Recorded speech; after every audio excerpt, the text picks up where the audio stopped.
Guys, keep up hands up for your next performer, Jeremy Vivens. Hi, Jeremy. Yeah.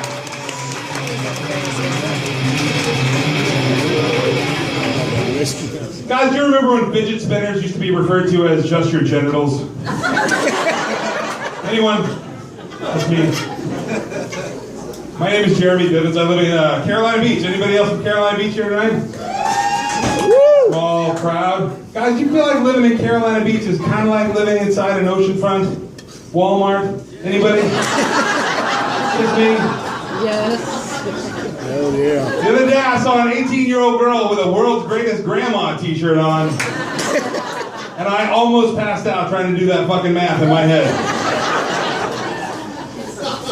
And I'm not saying Carolina Beach is racist, but I was in Food Line the other day, and I heard this guy behind me go, "Hey, Fred, look over there. There go some of them smart Mexicans." And I turned around and there was a nice Asian family standing there. Felt so bad for him.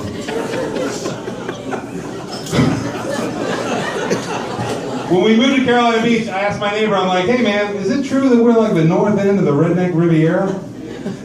And he goes, "No, can't be." I'm like, "Can't be? How come?" And he goes, "'Cause we can't pronounce river area." Fair enough, Jimmy Joe Bob, fair enough. Oh, this is a big summer for movies. You guys check out all the movies, like, we just watched War for the Planet of the Apes. You guys see that? Yep. Who will win? Apes or man? Will Caesar live? Will Caesar die? Guys, I haven't been that anxious over the welfare of an ape since that episode of Curious George where he found that heroin needle. I believe that episode was called Curious George Goes to Wilmington. Oh, groany heroin addicts in this town. Groany. Guys, pace yourself, because there's at least 3 more groans in this set. So I don't want you to groan out early. So I'm married. We're actually getting ready to celebrate 20 years together. All right. It's a feat, right? Like, it's but like, we've been together for a long time. We're an older couple. We have a kid, so we go through what I call a sexual drought.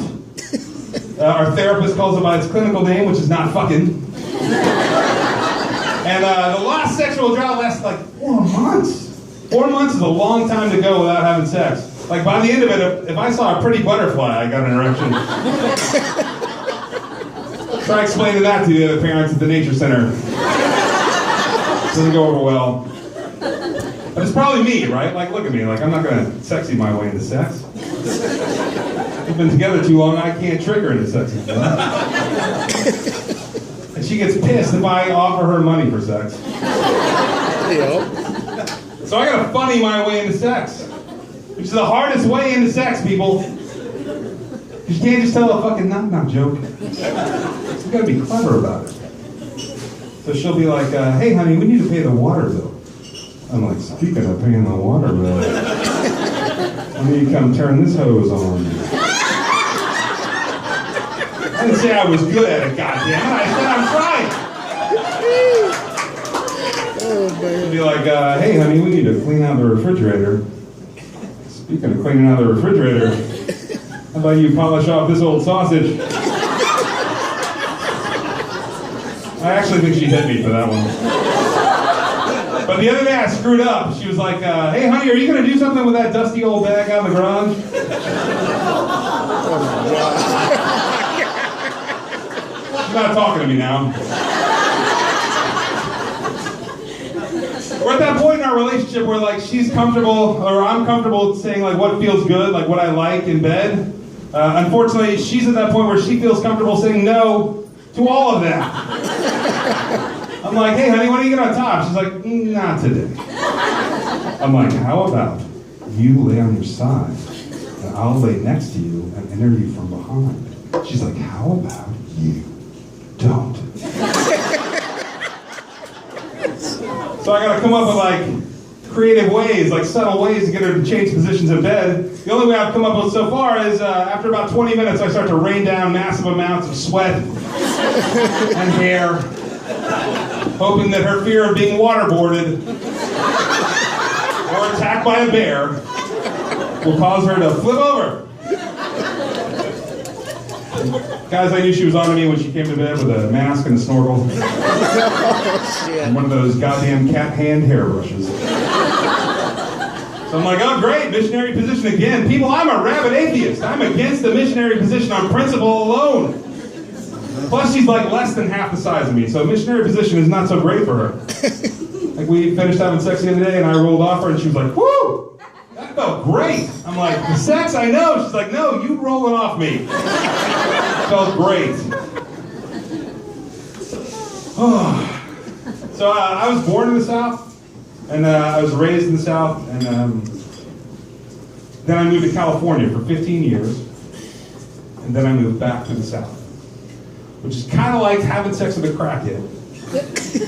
And then you meet the girl of your dreams, like she's beautiful, she's smart, she knows all these cool tricks in bed, she's totally into you and wants a long-term relationship, and after a while you're like, I think I'm gonna go back to fucking that crackhead again.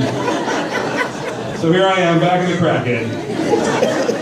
And like a lot of stuff's changed since I left the South. Like mainly the definition of the word cornhole. When I left the South, you didn't play cornhole at a family picnic. Unless you had a sexually abusive uncle or a really adventurous hot cousin. I get back and people are like, you want to play cornhole? I'm like, play cornhole? I'm not sure you play cornhole so much as get cornhole, and no thank you. I do not. Playing cornhole in Carolina Beach the other day, and an old timer came up to me, he's like, hey, what's the best game of cornhole you ever saw? I'm like, now I gotta pay attention to other people's fucking cornhole games? I'm like, I don't know the best game of cornhole I ever saw, but the worst game of cornhole I ever saw was when those boys caught Andy Dufresne down in the laundry room at Shawshank.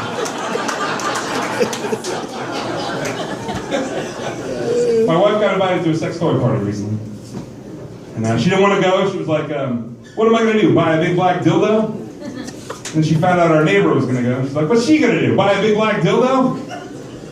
So guys, now I'm afraid if she says big black dildo a third time, it'll just be like Beetlejuice and end up on our bedside table and I won't be able to get rid of it. Some guys are like offended by a dildo, like, it's not offensive, but like, it's sort of rude if you think about it, ladies. It's like you ladies are saying, we don't want anything but the dick. We don't need anything from the dick up, or the dick down, or the dick back for that matter. Just the dick, please. What about the balls? Well, the balls allow me to suction cup that dick to my shower door or bed headboard. Sure. Otherwise, just the fucking dick, please. You guys know why I'll never have a sex toy party for men? Because hands, people. There will never be anything as cheap or as convenient as hands. They tried, right? The fleshlight? Who came up with the fleshlight? Who was looking through their junk drawer? They were like, what can I fucking hear? Tape measure? No. Ball of string? No. Flashlight? No. Wait a minute. But people, we live in a hurricane zone. And I can't imagine my neighbor coming to help me out during a power outage and being like, hey, Jeremy, I found your flashlight, but it's leaking battery acid. I told you to fucking save your groans up, people. That's not battery acid, but you'll wish it was when you figure out what that is. Guys, thanks for coming out tonight, man. Have a great night. Oh, Jeremy,